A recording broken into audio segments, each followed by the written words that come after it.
Dursun is so emblematic. Old Turks. Not that bad, right? I'm doing pretty good here.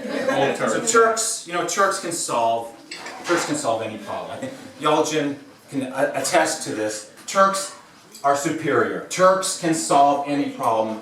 Dursun is an example of this. The Sicarias are an example. The Sicarias can deal with all adversity. Wire and hammer and some screwdriver. This is our nature and our destiny, which brings me to the subject of memory loss. Yes. Now,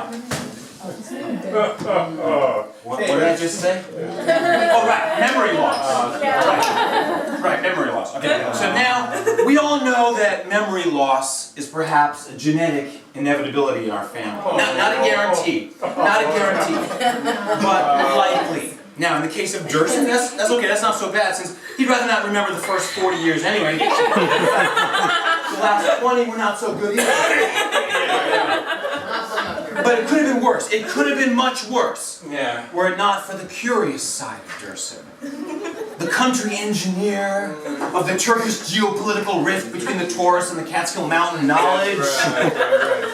Analyzing, observing life, absorbing the American dream as it unfurled across the corn-stubbled snows of Wisconsin. Right. Did you all get that? The corn-stubbled snows.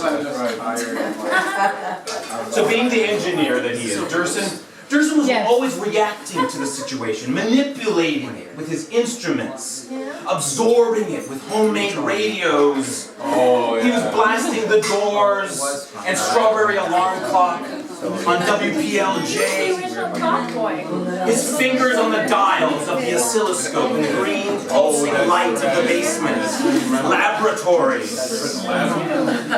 My friends, Dursun was a trans-global drifter in a suburban Bildungsroman. Now, Ginger, can you tell us what a Bildungsroman is? Bildungsroman Bildungsroman is a horror movie about coming of It's a age. coming-of-age story. Is that how you pronounce it? Bildungsroman. Bildungsroman. Bildungsroman. Sufferings of young Werther.